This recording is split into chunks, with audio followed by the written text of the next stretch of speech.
शासन को तो इतना तक जानकारी नहीं है कि बच्ची 18 साल के कि 16 साल की, तो कह रहे कि 35 साल के लड़की है। वो क्या जवाब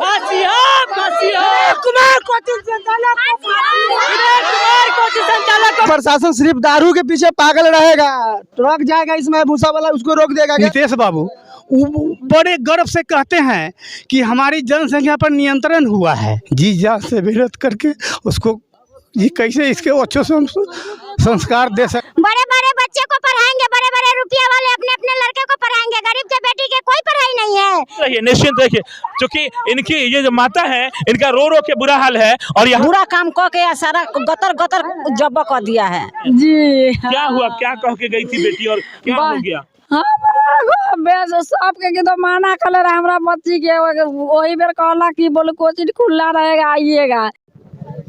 मौर्यध्वज एक्सप्रेस आप देख रहे हैं और अभी हम मीनापुर थाना अंतर्गत मीनापुर प्रखंड और ये पानापुर ओपी, चूंकि मीनापुर थाना का जो पानापुर ओपी है उसके अंतर्गत राम तुम्हा ये गांव है और यहाँ जो है अब हमारे समाज की बच्चियां अगर पढ़ने जा रही है कैसे सुरक्षित होगी, क्योंकि जो शिक्षक हैं वो हवस के शिकार बना ले रहे हैं, जिसका खामियाजा एक बच्ची अपना जान दे करके भुगत रही है। और बच्ची की जान जब चली गई उससे पहले का जो घटनाक्रम क्या क्या है यहाँ का, चूंकि तमाम स्थानीय लोग यहाँ मौजूद हैं जी। क्या हुआ, क्या कह के गई थी बेटी और क्या हो गया? सबके तो माना कलर हमरा बच्ची के वही बेर कहला कि बोले कोचिंग खुला रहेगा, आइएगा। तो हमार लड़की 2 बजे पढ़े गेला तो वो आवल 5 बजे, तो हम 5 बजे न अयलक तो हम फोन दौड़ली तो उठेबे न करे, मास्टर उठेबे न करे। जब उठेलक 9 बजे तो कहे हम एग्जाम दिलवाने आए हैं मुजफ्फरपुर, तो हम बोले हमारे बच्चा का हुआ तो हम नहीं जानते हैं। तो आप फोन काहे ना उठाए हैं? जब कोचिंग बंद था तो आप काहे ना हमको फोन किए कि हाँ आप कैसा मुरुख है से बच्चा के भेज दिए हैं? तो हम वही बार 4 बार करते, उस बार नहीं फोन किए हैं, नहीं हमको कहा है। आप कह रहे हैं कि परीक्षा देना, क्या चीज़ का परीक्षा चल रहा है इस टाइम में? नहीं मैट्रिक है, नहीं इंटर है, ना BA, क्या चीज़ का परीक्षा चला है? तो नहीं एडमिट कार्ड के लिए ये रो रो करके इनका बुरा हाल है कि अब जो है देखिए आराम से निश्चिंत रहिए, आप उम्मीद करेंगे कि प्रशासन इसमें सख्त कदम उठाएगी और बच्ची की जो माँ है इनके साथ न्याय होगा। ये आप एक निश्चिंत रहिए, इनको जरा पकड़िए, देखिए इनको जो है निश्चिंत रहिए, क्योंकि इनकी ये जो माता है जब वह हत्यारा पकड़ा जा चुका है तो उसका अकेले का काम नहीं है, किसी अन्य सहयोगी का भी काम है। चूंकि उसको नहीं पकड़ रहे हैं और यहाँ पर कोई देखने के लिए नहीं आ रहा है जिसके साथ इतनी मानवीय घटना हुई है, इनके साथ इतना दर्दनाक घटना हुआ है, बच्ची के साथ बहुत जुर्म हुआ है। और हम लोग पुलिस प्रशासन से मांग कर रहे हैं जो उस हत्यारे को बहुत जल्दी से जल्दी उसमें जो संलिप्त है उसको फांसी का सजा हो। अगर ऐसा नहीं होगा तो हम लोग बहुत आगे तक कदम उठाएंगे। अच्छा, प्रशासन की बेटी पढ़ने जाएगी, गरीब के बेटी नहीं पढ़ेगी, कैसे जाएगी? ये बात ना है। अगर अकेले मिल करके इस प्रकार से 3-3 जगह आदमी का काम है सर, 2-4 आदमी का काम है। हम देखे जो 10 जन उसको चक्कू मारे हुआ था, गर्दन एकदम रेत दिए हुआ था। ये तो सामूहिक बलात्कार है, ये सामूहिक बलात्कार कर और इतना हाँ ऐसा हत्या जो मतलब ये समझिए कि एकदम पूरे मानवता को शर्मनाक करके रख दिया, शर्मसार कर दिया। और हम प्रशासन को धन्यवाद देते हैं, कांटी की प्रशासन को, जो एकदम क्विकली तुरंत के तुरंत और उस अपराधी को अरेस्ट कर और जेल भेजने का काम किया है। और भी उसके साथ में और भी है दोषी लोग जो हम लोग मांग कर रहे हैं प्रशासन से। अगर प्रशासन इस पर सुनवाई नहीं लिया और वो दोषियों को अगर सजा नहीं मिला, मैं तो कहता हूं कि 302 चले और उसको फांसी की सजा होनी चाहिए। और मैं कहता हूं अगर यही अगर हरकत रहा तो शिक्षा स्तर हमारा गिर जाएगा, कोई बच्चा डर से पढ़ने नहीं जाएगा, कोई किसी शिक्षक पर विश्वास नहीं करेगा। कैसे यहाँ से 4 किलोमीटर 5 किलोमीटर और 10 किलोमीटर जो है बच्ची को कोई कोचिंग कराएगा, कोई स्कूल में भेजेगा, कैसे करे? हम लोग धरातल पे काम करने वाले लोग हैं और इसमें जब भी हमारे जनता को तकलीफ होगा, किसी लोग को तकलीफ होगा, हम लोग खड़े उतरेंगे और ऐसा हुआ तो जन आंदोलन हुई होगा। बुरा काम कह के सारा गतर गतर जब कर दिया है, जगह पर काला में मार दिया और अजीब तरह से उसको बुरा हाल करके मारा है। ऐसा हत्या हम जिंदगी में कभी नहीं देखे। उसको इसी तरह बुरा हाल देख करके जनता को यही है प्रक्रिया कि उसको भी सजा मिलना चाहिए। देखे हैं तो हम लोग देखे हैं, इंक्वायरी में गए थे हम लोग प्रशासन के लिए, प्रशासन ने हम लोग के रुक लिया, कहा कि ठीक है आप लोग छीन लीजिएगा लाश। हम लोग कहे कि हाँ हम छीन लेंगे।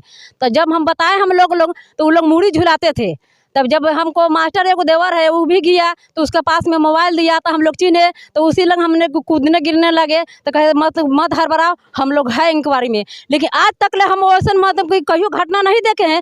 बड़े बड़े बच्चे को पढ़ाएंगे, बड़े बड़े रुपया वाले अपने अपने लड़के को पढ़ाएंगे, गरीब के बेटी के कोई पढ़ाई नहीं है, गरीब के बेटी के कोई सुरक्षित नहीं है, उसका कोई सुविधा मिलना चाहिए ना। कैसे यही देखिए सामने तस्वीर देखिए, दिखाइए जरा इनके घर का, ये सामने इनका घर है। फांसी दो विवेक कुमार को, फांसी दो विवेक कुमार को, फांसी दो चाहिए, हमको फांसी देना चाहिए, क्योंकि हम गरीब का बहुत अच्छी तरह से बच्चे को पाले हैं, दुख करके पाले हैं, मेहनत से पढ़ाए हैं उसको, किसी का चोरी नहीं करने गए हैं। कहना ये चाहेंगे कि भारत सरकार माननीय प्रधानमंत्री जी मोदी जी कहते हैं कि बेटी पढ़ाओ और बेटी बढ़ाओ बचाओ, और सुरक्षा की गारंटी वो देते नहीं हैं, सिर्फ बोलते हैं कि पढ़ाओ और बेटी बचाओ। और कैसे बचाओ, अब क्या करे? जिसका एक गरीब आदमी है अगर वो अपना बच्ची को पढ़ाने के लिए प्रदेश में जी जान से मेहनत करके उसको ये कैसे इसके अच्छे संस्कार दे सके, कैसा कितना अच्छा से अच्छा क्वालिटी का शिक्षा दे सके। पिता अपना घर छोड़ करके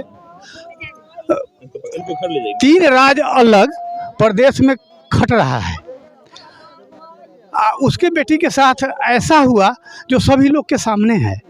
इधर अपना बिहार का जो मुखिया हैं नीतीश बाबू, वो बड़े गर्व से कहते हैं कि हमारी जनसंख्या पर नियंत्रण हुआ है। तो क्यों नियंत्रण हुआ है? तो बड़ी खुशी से कहते हैं कि हमारी राज्य की जो बच्चियां हैं तो पढ़ी लिखी समझदार हुई है, इसके लेकर के जनसंख्या पर कंट्रोल हुआ है। तो क्या अब कैसे पढ़ाएगा कोई जवान है? हाँ। यहाँ का प्रशासन सिर्फ दारू के पीछे पागल रहेगा। ट्रक जाएगा इसमें भूसा वाला उसको रोक देगा, क्या सुनो इसमें ओवरलोड लेके कहाँ जा रहा है, ये नहीं दिखेगा कि बच्ची कहाँ जा रहा है, इसके लिए कोई कानून नहीं है। यही अगर यूपी में हुआ रहता तो योगी सरकार है, प्रशासन वहाँ का अभी तक कुछ काम करके दिखा दिया हुआ रहता जनता के कि यहाँ कैसे रहे। अभी तक जेसीबी चल गया हुआ रहता है उसके दरवाजे पे। अभी तक यहाँ कोई प्रशासन नहीं आया? प्रशासन नहीं है, कोई प्रशासन नहीं सुना है। प्रशासन को तो इतना तक जानकारी नहीं है कि बच्ची 18 साल के कि 16 साल की, तो कह रहे कि 35 साल के लड़की है, वो क्या जवाब? किसी को बचाने की कोशिश हो ही रहा है। अभी तक उसके साथ ही जो है 2 आदमी है, 3 आदमी से ऐसे किया हुआ है, 2 आदमी फरार चल रहा है, उसका अभी तक गिरफ्तारी नहीं हुआ है। वो दम होश खराब हो गया, कुछ बोल नहीं पाए, बोला नहीं हुआ, कुछ हम बेहोश हो गए। किस कोचिंग संचालक विवेक कुमार को फांसी दो, साथी सहयोगी को गिरफ्तार करो, यही मेरा मांग है। क्योंकि अभी तक कुमार को फांसी हो, कोचिंग संचालक विवेक कुमार को कोचिंग संचालक विवेक कुमार को फांसी हो, फांसी हो, फांसी हो, विवेक कुमार कोचिंग संचालक को फांसी हो, विवेक कुमार कोचिंग संचालक को फांसी हो, विवेक कुमार कोचिंग संचालक को फांसी हो, फांसी हो। लोग फांसी की मांग कर रहे हैं और उम्मीद करते हैं कि प्रशासन जगेगी और न्याय इस परिवार को जरूर मिलेगा। बहुत बहुत धन्यवाद।